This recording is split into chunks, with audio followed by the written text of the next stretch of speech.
Hi சுகுல், எல்லாரும் எப்படி இருக்கீங்க? நான் மேக்கப் போடுவீங்களா அப்படின்னு கேட்டதுக்கு நிறைய பேர் கமெண்ட்ல நிறைய விஷயம் சொல்லி வச்சிருந்தீங்க. அதுவும் லாஸ்ட் எபிசோட் கொஞ்சம் ஃபன்னாகவும் இருந்துச்சு அப்படிங்கிற மாதிரி சொல்லியிருந்தீங்க. ரொம்ப தேங்க்ஸ் சிஸ்டர். ஹாய் ராமன் அப்படிங்கிற ப்ரோ சொல்லியிருந்தாரு, நான் மேக்கப் போட மாட்டேன் அப்படின்ட்டு. எஸ் ப்ரோ, அதுதான் நமக்கு நல்லது சிஸ்டர். அப்புறம் யூசர் எஃப்யூ அப்படிங்கிறவங்க நான் ப்ரோ இல்லை சிஸ்டர் அப்படின்னு சொல்லியிருந்தீங்க. உண்மையிலேயே உங்கள் பேரை வச்சா ரொம்ப நல்லா இருக்கும் சிஸ்டர். ராமன் ப்ரோ, நீங்கள் நல்ல எபிசோட வாட்ச் பண்ணியிருக்கீங்க அப்படிங்கிறது எனக்கு நல்லாவே தெரிஞ்சுது. நீங்கள் பண்ண கமெண்ட்லேயே ரொம்ப thanks bro. Bro I'm fine bro, நீங்கள் எப்படி இருக்கீங்க? வித் ராம்ங்கிற ப்ரோ சொல்லியிருந்தாரு, நல்லா பவுடர் கூட அடிக்க மாட்டேன் ப்ரோ அப்படின்ட்டு. சேஃப்டி ப்ரோ சொல்லியிருந்தாங்க, நான் மேக்கப்லாம் யூஸ் பண்ண மாட்டேன், ஒன்லி டெர்மரிக் அப்படின்ட்டு. அது ரொம்ப ரொம்ப நல்ல விஷயம் சிஸ்டர். சரி சிஸ்டர் சொல்லியிருந்தாங்க, நான் இப்போ தான் மேக்கப் போட ட்ரை பண்ணுறேன் அப்படின்ட்டு. நீங்கள் போடுங்க, போட வேணாம் அப்படின்னு நான் யாரையுமே எதையும் சொல்ல மாட்டேன். அது அவங்களுக்கு பிடிச்ச விஷயம், அது அவங்க ரசிக்கிறவங்க பொறுத்து இருக்குது. பவி சிஸ்டர் சொல்லியிருந்தாங்க, மேக்கப் போட்டால் தான் ப்ரோ நான் கொஞ்சம் நல்லா இருப்பேன் அப்படின்ட்டு. அப்படிலாம் நீங்கள் நினைக்காதீங்க. உங்களை பிடிச்சவங்களுக்கு நீங்கள் எப்படி இருந்தாலும் பிடிக்கும். இது என்ன சினிமா டைலாக் மாதிரி இருக்குது அப்படின்னு சொல்லாதீங்க. உண்மையிலேயே நீங்கள் நார்மலாக கேஷுவலாக போனால் கூட உங்களுக்கு பிடிச்சவங்களுக்கு அதில் டிஃப்ரெண்ட்டும் தெரியாது. நீங்கள் புதுசாக அவங்க ட்ரை பண்ணிட்டு போகும்போது தான் அது கொஞ்சம் டிஃப்ரெண்ட்டாக இருக்குது. என்ன நீ சேஞ்ச் ஆகிருக்க அப்படிங்கிற மாதிரி கேட்பாங்க. இனி ராஜேந்திரன் சிஸ்டர் காமெடியாக இருந்துச்சு அப்படின்னு சொல்லியிருந்தீங்க, ரொம்ப தேங்க்ஸ் சிஸ்டர். சுதாந்திர சிஸ்டர் சொல்லியிருந்தாங்க, ரொம்ப நல்லா இருந்துச்சு அப்படிங்க, ரொம்ப தேங்க்ஸ் சிஸ்டர். முரளிதரன் ஒரு விஷயம் சொல்லியிருந்தாங்க, அதாவது நம்ம ரொம்ப ட்ரஸ்ட் வச்சோங்கன்னா அவங்க கெட்டவங்களா இருந்தாலும் சரி நல்லவங்களா இருந்தாலும் சரி, ட்ரஸ்ட் வச்சவங்களை மட்டும் மாற்றவே மாட்டாங்க அப்படிங்கிற மாதிரி சொல்லியிருந்தாங்க. உண்மை அதான். நான் நல்லவங்களோ கெட்டவனோ நான் நம்புகிற ஒரு ஆளை என்னை விட்டு போக விட மாட்டேன், அவங்களும் என்னை விட்டு போக மாட்டாங்க. அது எல்லா லைஃப்லையும் நடக்கும். ஆனால் ரொம்ப நம்புறதும் இங்கே டேஞ்சரான விஷயம். திகிதா சிஸ்டர் சூப்பர் ப்ரோன்னு சொல்லிடுறீங்க, ரொம்ப தேங்க்ஸ் சிஸ்டர்.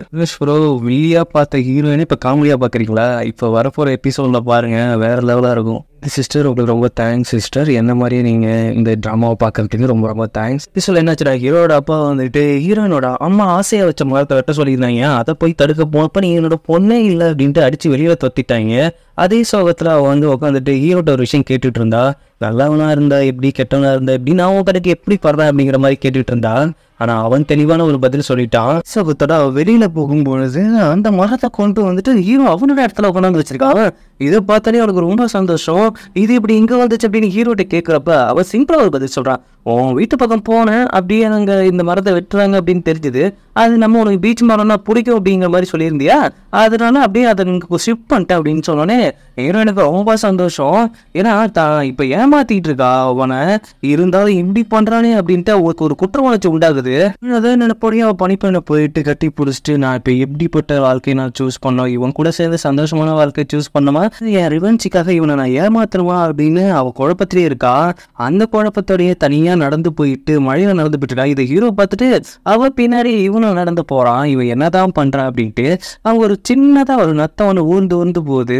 பரவாயில்ல, உனக்காவது நிறைய டைம் இருக்கு, ஆனா என்னோட வாழ்க்கையில என்ன முடிவு எடுக்கிறதுங்கிறது எனக்கே தெரியல அப்படிங்கிற மாதிரி அவ குழம்பிட்டு உட்காந்துருக்கும் பொழுது பின்னாடிலேருந்து யாரும் கொலை பிடிக்கிற மாதிரி இருக்கு. அது வேற யாருமே கிடையாது, நம்ம ஹீரோ தான். என்ன பண்ணிட்டு இருக்கிற இங்க, ஏன் இல்லை எனக்கு ஒரு தெளிவான முடிவு கிடைக்கல, என்னை நீ நம்பவே நம்பாத, தயவு செய்து என்னை நம்பாத அப்படிங்கிற மாதிரி நாங்கள் வந்து அழுதுட்டு போக பார்க்குறா. நீ எப்போவுமே என்கிட்ட ஒரு கேள்வி கேட்பியே, நீ நான் நம்புற மாதிரி தான் நடந்துக்கிறியா இல்லை நீ நடிக்கிறியா அப்படிங்கிற மாதிரி ஒரு கேள்வி கேட்பியே அப்படின்ட்டு ஹீரோட்ட மறுபடியும் என்கிட்ட அந்த கேள்வி கேளு அப்படின்னு கேட்குறா. ஆனால் அவன் என்ன கேட்குறான்னா, இப்போ நீ அழுதுட்டு இருக்கல, உன்னோட அழுகையை எப்படி நிப்பாட்டுறதுன்னு மட்டும் சொல்லு அப்படின்னு சொன்னோன்னே, ஏன் உனக்கு கொடுத்த ஒரு வாய்ப்பு கொடுத்தேன், நான் எதுக்காக இப்படி பண்ணுறேன், எதுக்காக இங்கே வந்தேன் அப்படிங்கிறத நானே சொல்கிறதுக்கான ஒரு வாய்ப்பு உனக்கு கொடுத்தேன், அதையே நீ யூஸ் பண்ணிக்கவே இல்லை, ஏன் இப்படி பண்ணுற? எனக்கு இப்போ முக்கியம் உன்னோட அழுகை நிற்கிறது மட்டும்தான், மற்றபடி எனக்கு எதுவும் முக்கியம் கிடையாது, நான் உன்னை அந்தளவுக்கு நம்புகிறேன் அப்படின்னோடனே ஹீரோயின் கொஞ்சம் ஒட்டஞ்சி போய் அழுதுட்டு இருக்கிறா. ஹீரோயினோட கண்ணீரை துடைக்கும் பொழுது அவளே அவளோட காதலை வெளிப்படுகிறா. பிடிச்சி பச்சைக்கை ஹீரோ கிஸ் பண்ணிடுறா. கிஸ் பண்ணிட்டு ஆனால் அது அவனுக்கு ஷாக்கிங்காக இருக்கிறதால அவன் அக்செப்ட் பண்ணிக்காத மாதிரி தெரியுது.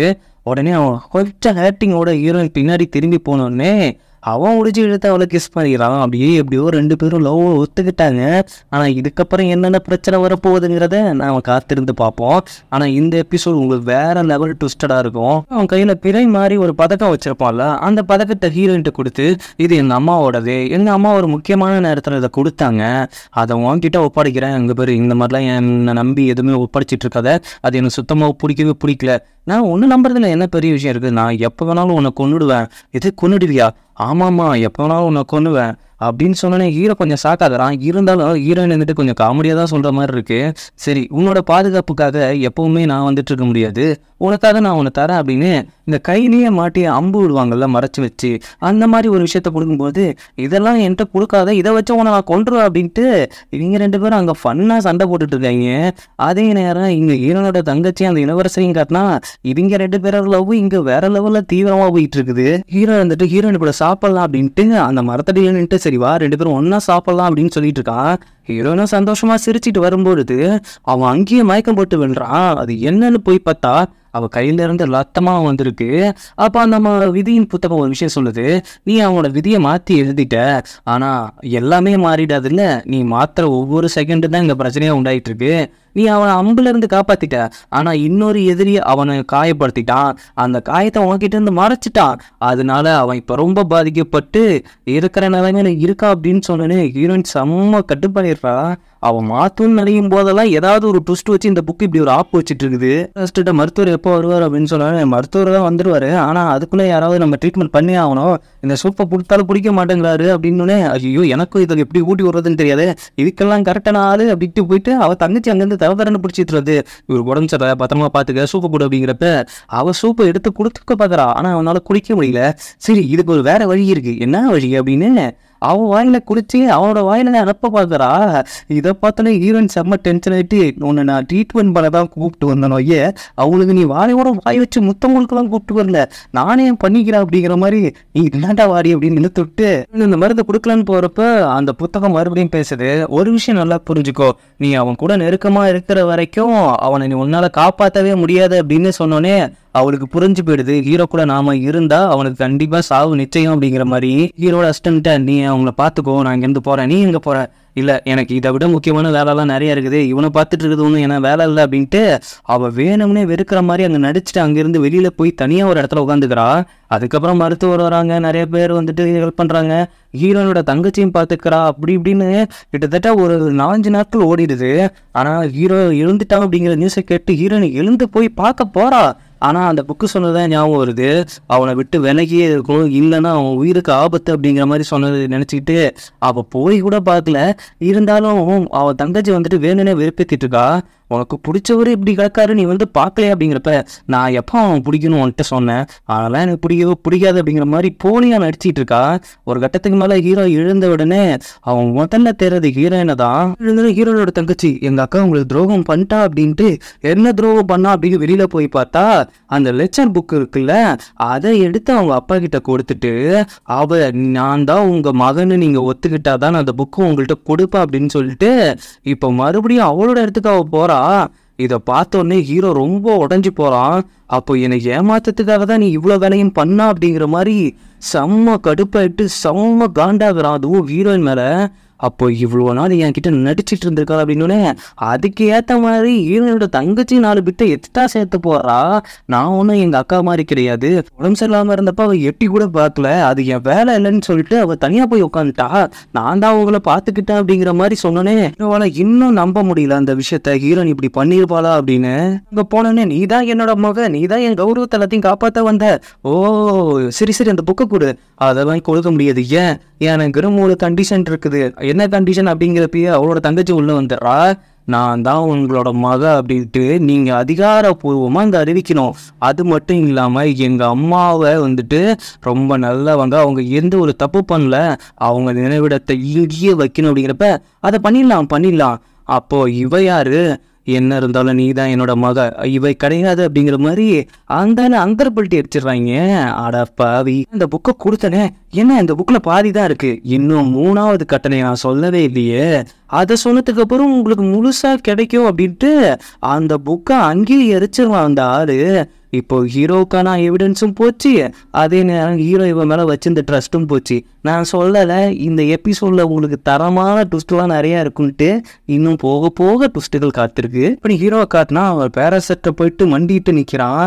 உனக்கு ஒரு வேலையை கொடுத்தா அதில் எவிடன்ஸை கலெக்ட் பண்ணிட்டு வர சொன்னா, ஆனால் நீ என்ன பண்ணி வச்சிருக்க, அதையும் இழந்துட்டு துரோகத்தால் வந்து நிற்கிற, இப்போ நான் உனக்கு 10 நாள் டைம் தரேன், அதுக்குள்ள அவனை பத்தின எவிடன்ஸ்க்கு வந்து அதுக்குள்ள நான் அந்த கல்யாணத்தை நிப்பாட்டி ஆகணும், இல்லைன்னா அவங்களுக்கு கொடுத்த வாக்குப்படி இளவரசர் அவங்களுக்கு கல்யாணம் பண்ணி கொடுக்க வேண்டியதா இருக்கும்.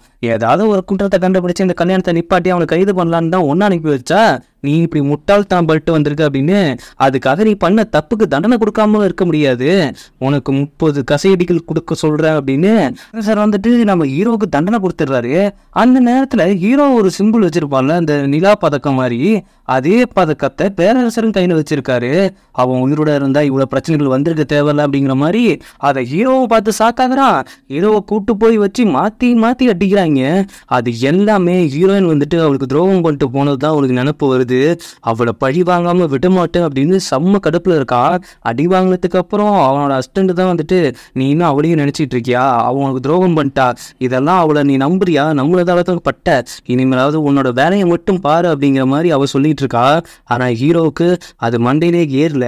அது இல்லாம இவன்கிட்ட இருக்கிற பதக்கம் மாதிரி ஏன் பேரரசட்ட ஒண்ணு இருக்கு அப்படிங்கிறதும் அவனுக்கு புரியல. அதே குழப்பத்துலதான் அவனும் இருக்கான். வந்துட்டு தனியா உட்காந்துருப்போ அவ தங்கச்சி வந்துட்டு, உனக்கு என்ன கிடைச்சிச்சு அப்படின்னு சந்தோஷத்துல இருக்கியா, மறுபடியும் நீ நினைச்சதை சாதிச்சிட்ட, நானும் உன்னை சும்மா விட மாட்டேன், அது இல்லாம நீ வந்துட்டு அந்த லெக்சரை திருடிட்டு வந்துட்டல, அதனால அங்க பேரரசர்கிட்ட ஹீரோவுக்கு தர்மடி விழுந்துச்சான்.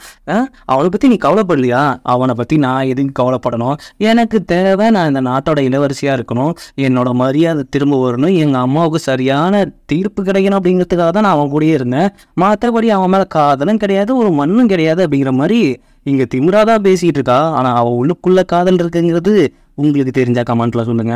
தங்கச்சி உடனே போயிட்டு ஹீரோ கிட்ட, அவங்களுக்கான மருந்தெல்லாம் எடுத்துட்டு வந்திருக்கேன், என் அக்காவுக்கு விஷயம் தெரிஞ்சோ அவனெல்லாம் நான் எதுக்கு பார்க்க வரணுங்கிற மாதிரி சொல்லிட்டு இருந்தா, நான் தான் உங்க மேல அக்கறையாகவும் இருக்கேன், அதுக்கான மருந்து இருந்தாங்க அப்படின்னு அவன் குறித்து வரும்போது, எனக்கு இதெல்லாம் தேவையே கிடையாது, நான் பார்த்துக்கிறேன், நீ கிளம்பு அப்படிங்கிறான். ஆனால் உங்களுக்கு வழி இருக்கு, நானே போட்டு விட்டு போறேன்ட்டு அதை கம்பல் பண்ணி அவள் கொடுக்கலான்னு போறப்ப அவன் என்ன பண்ணிடுறான்னா அவளோட ஷோல்டரை பிடிச்சி இழுத்துறான். அங்கதான் இருக்குது வில்லங்கமே. இழுக்கும் பொழுது அவகிட்ட அந்த உண்மையான தழும்பு இருக்குது. நம்ம ஹீரோயின் தான் அதை அவளை ஏற்படுத்திட்ட தழும்பாச்சே. ஆமா, இந்த தழும்பு உனக்கு எப்பல இருந்து இருக்கு, அது என்ன சின்ன வயசுல இருந்து வேலை செய்யும் பொழுது அந்த மாதிரி நடந்துச்சு, அப்போ இது உன்னோட அக்காவோட தோள்பட்டையில இருந்தது, அது என்ன காரணம், அவ போடுறப்பல எப்படி தழும்பு இருக்க முடியும், அவ சின்ன வயசுல இருந்து அப்படியே செல்ல மகளா வளர்ந்தவ, நான் தான் வேலை செஞ்சு எனக்கு ஒரு சின்ன இதுல இப்படி ஆகி போச்சு அப்படின்னோடனே, அப்போ அதுலயும் என்னை ஏமாத்திருக்கா, ஆரம்பத்துல இருந்து எல்லாம் ஒரு பிளானோட தான் நடந்திருக்காளா அவ.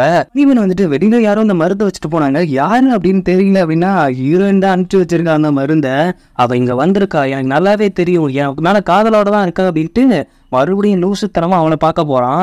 ஆனா அதே நேரத்துல அவன் பணி பண்ணிட்ட என்ன சொல்லிட்டு இருக்கானா, நான் இந்த மாதிரி ஹீரோவை காதலிக்கதே இல்லை, என்னோட கிரவுன் பிரின்சஸ்க்காக தான் நான் இந்த மாதிரி பண்ணிட்டு இருந்தேன், அவனை ஒரு பகடைக்காக தான் யூஸ் பண்ணிட்டு இருந்தேன் அப்படின்ட்டு அவ ஏதோ ஒரு ஃபீலிங்ல பேசிட்டு இருக்கிறா.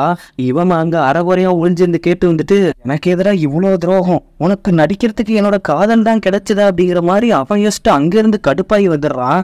அவன் போனதுக்கு அப்புறம் அவன் ஹீரோவை பத்தி ரொம்ப ஃபீல் பண்ணி கதறி பேசிட்டு இருக்கா. இதை கொஞ்சம் நீ முன்னாடியே பேசியிருந்தா கூட நல்லா இருந்திருக்கும். காலையில ஹீரோயினோட அப்பா வந்துட்டு ஹீரோயின் தான் கூட்டு வர சொல்லியிருக்காங்க. கூட்டு வர சொல்லிட்டு, நீ என்னோட மகனே இல்லை அப்படிங்கிறாரு. என்ன சொல்ற, எனக்கு இப்பதான் ஒரு உண்மை தெரிய வந்தது, அந்த பணிப்பெண்ணை கூப்பிட்டு வாங்க அப்படின்னு உடனே அவங்க ஒரு ட்விஸ்ட்டை உடைக்கிறாங்க. என்ன ட்விஸ்ட்னா, அன்னைக்கு பிறந்த குழந்தை வந்துட்டு பிறந்த குழந்தை, இது வந்துட்டு நான் பக்கத்துல ஒரு விபச்சார வீட்டுல இருந்து எடுத்துட்டு வந்த குழந்தை அப்படின்னு உடனே அவங்களுக்கு பெரிய ஷாக்கு. இல்ல இது உண்மை கிடையாது, இது பொய் அப்படிங்கிறா. இல்ல இதை நான் பொய்யா தான் இருக்குன்னு நினைக்கிறேன், ஆனா அவங்க தான் ஆரம்பத்துல இருந்து உங்க அம்மா கூட இருந்தாங்க, இவ இப்படி ஒரு துரோகம் பண்ணிருப்பான்னு எனக்கு தெரியவே தெரியாது, இவளை தூக்கிட்டு போயிட்டு அவ அம்மா எந்த ரூம்ல இருந்தாங்களோ அதுக்கே போடுங்க அப்படின்ட்டு ஒரே நாள்ல மறுபடியும் ஹீரோயின் கீழே வந்துடுறா. என்னடா இது கொடுமை. இதுதான் உங்களுக்கான 2வது ட்விஸ்ட். அந்த ரூம்ல தருணத்துக்கு அப்புறம் அந்த விதியின் புத்தகம் பேசுது, நீ என்னதான் மாத்த நினைச்சாலும் நான் எழுதின விஷயத்தை நீ மாத்த முடியாது அப்படிங்கிறது உனக்கு தெரியாதா. இப்போ நான் ஒரு விஷயம் சொல்றேன், நீ ஹீரோ கையால சாகடிக்கப்படுவ, அதுவும் ஒரு மலை மாதிரி ஒரு ஏரியாவில் போனதுக்கு அப்புறம் அங்க இருந்து நீ சாகடிக்கப்படுவ அப்படின்னு சொல்லும்போது அவ இன்னும் சாக்காகிறா. அதே நேரம் அங்க ஹீரோவை காட்டினா, நீ இன்னும் ஹீரோயினை காப்பாத்துறதுக்கு ஏதோ ட்ரை பண்ணிட்டு இருக்க அப்படிங்கிறது எனக்கு நல்லா தெரியுது. எதுக்கு அங்க ஆசைப்பட்டு போனாலும் அதுவும் இப்ப இல்லாம தான் உட்காந்துருக்கா. அவ அங்க அடிமையா தான் இருக்கா. இந்த மாதிரி பல பிரச்சனை நடந்து போச்சு அப்படிங்கிறப்ப அவளை எப்படியாவது காப்பாத்தி ஆகணும். நீ ஏன் என்ன லூசுத்தனமா அவளை லவ் பண்ணிட்டு இருக்க அப்படிங்கிறதா எனக்கு புரியல. எவிடன்ஸ் எடுக்க போறா, அதுவும் அவன் கிட்ட இருந்து அடிச்சு வாங்க போறது ஒருத்தர் கட்டி போட்டு அட்டின்னு உரிச்சு எடுத்துட்டு இருக்கிறான். அவன் ஏதோ எவிடன்ஸ் சொன்ன மாதிரி தான் இருக்கு. ஏன்னா இவனும் 10 நாள்ல எவிடன்ஸை கலெக்ட் பண்ணி ஆகணும்ல, இல்லைன்னா இவனை போட்டு தெரியுவாங்க. அவங்க மயக்கமான நிலைமையில இருக்கா, கொஞ்சம் தெளிவில்லாமையே இருக்கா இந்த குழப்பத்துல.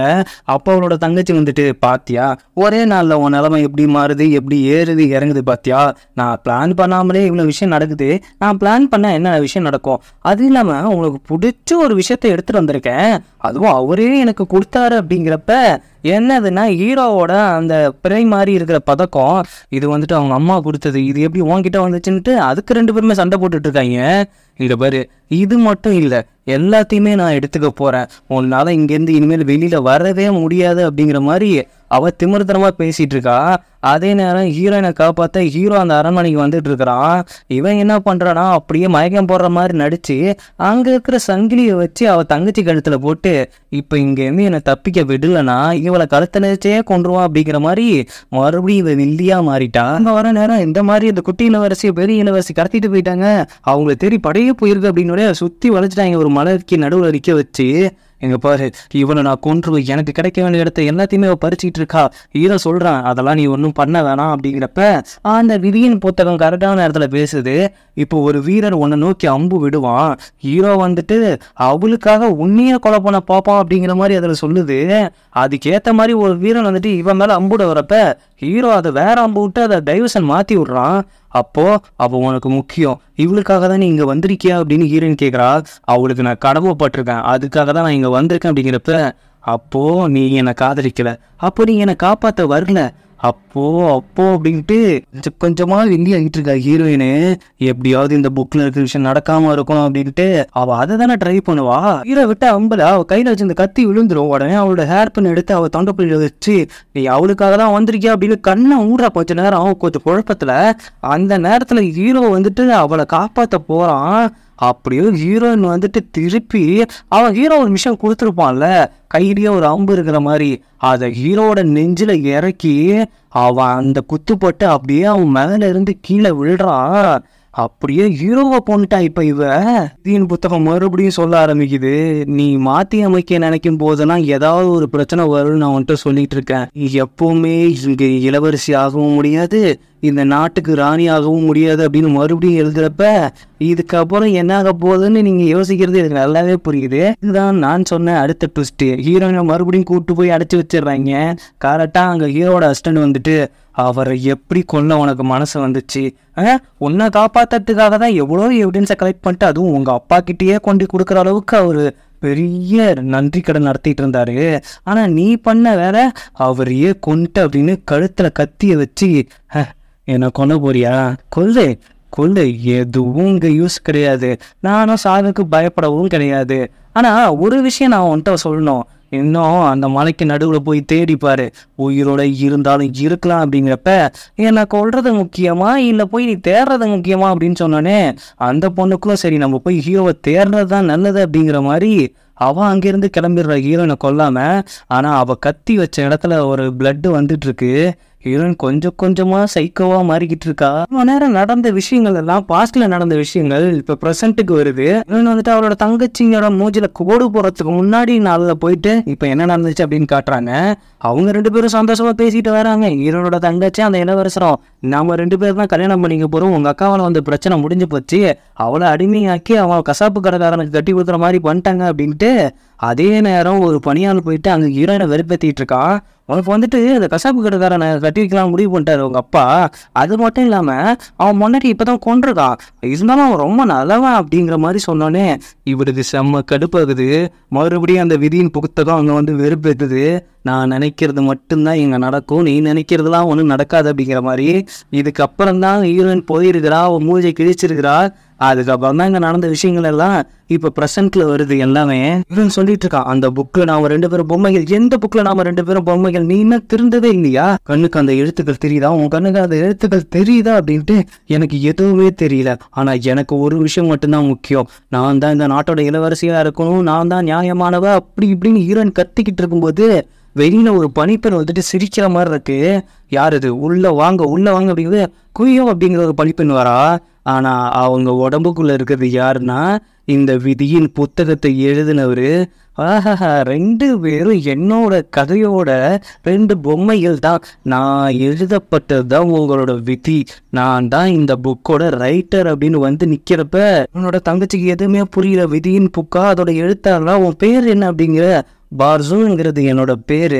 நீ என்னதான் மாத்த நினைச்சாலும் மாற நினைச்சாலும் இங்க எதுவுமே மாறாது. நீ ஒவ்வொரு ட்ரைமும் மாத்த நினைக்கிறப்ப உனக்கு விஷம் வச்சது நான் தான், அந்த அம்பு விட வச்சது நான் தான் அப்படின்னு நிறைய விஷயத்த சொல்றாங்க. ஒவ்வொரு இடத்துல இருந்து ஹீரோனுக்கு பிரச்சனை வந்திருக்கும்ல, அது எல்லாமே இந்த கதையோட ரைட்டர் வந்துட்டு அந்த இடத்துல இருந்து நிறைவேற்றின ஒரு விஷயம்தான். அங்க அதை கலைச்சு விட்டாதான் ஹீரோயின் நினைச்சது நடக்காது, இவன் நினைச்சது நடக்கும் அப்படிங்கிற மாதிரி எல்லா இடத்துலயுமே பூந்து ஹீரோனுக்கு ஆப்பு வச்சிருக்கிறது. சரி உனக்கு நான் கடைசியா ஒரு வாய்ப்பு தரேன். ஒன்னு இந்த நாட்டோட இளவரசியா நான் மாத்தி எழுதுறேன். ஆனா நீ அவளை கொள்ள அப்படிங்கிறப்ப ஹீரோனோட தங்கச்சி கத்துறா, நான் தானே இந்த கதைப்படி இளவரசராகணும், விதிப்படி இளவரசி ஆகணும் அப்படிங்கிறப்ப நீ அவ்வளோ சுவாரஸ்யமான ஒன்றும் இல்லை. நான் கம்பேர் பண்ணுறப்போ உன் அக்கா நிறைய சுவாரஸ்யமான விஷயங்களை இதில் பண்ணா, அது எனக்கு ரொம்ப பிடிச்சிருக்கு. இப்போ நீ அந்த இளவரசியா ஆகிட்டு அவளை நீ குத்தி கொல்லணும் அப்படிங்கிற மாதிரி ஹீரோயின்ட்ட அந்த புக் ரைட்டர் ஒரு விஷயத்த சொல்கிறான். அவனும் சரி நாம இளவரசி ஆயிடலாம் அப்படின்னு அந்த ஹேர்பினை எடுத்து ஹீரோயினோட தங்கச்சியை குத்தி கொல்ல போகிற மாதிரி அந்த புக் ரைட்டரை ஒரே சொருகு. நான் இதை எதிர்பார்த்தேன், நீ என்னதான் கொல்லுவ அப்படின்னு எதிர்பார்த்தேன். நீ இப்போ இந்த புக்கை எழுத ஆரம்பிக்க போற, உன் வாழ்க்கையில இனிமேல் என்னென்ன விஷயம் நடக்க போகுது அப்படிங்கிறது உனக்கு நல்லாவே தெரியும். ஆனா மறுபடியும் நாம சந்திப்போம், அப்போ நான் எழுதுற மாதிரிதான் இந்த கதை இருக்கும் அப்படிங்கிற மாதிரி இதோட இந்த எபிசோட் முடியுது. இந்த எபிசோட் உங்களுக்கு எப்படிப்பட்ட ஃபீலை கொடுத்துச்சு அப்படிங்கிறத கண்டிப்பாக நீங்கள் கமெண்ட்ல சொல்லியே ஆகிறோம். என்னோட வீடியோ உங்களுக்கு பிடிச்சிருந்தால் லைக் பண்ணுங்கள், ஷேர் பண்ணுங்கள், சப்ஸ்கிரைப் பண்ணுங்கள், நோட்டிஃபிகேஷன் பெல் பட்டனை கண்டிப்பாக மறக்காமல் கிளிக் பண்ணுங்கள் சகோஸ்.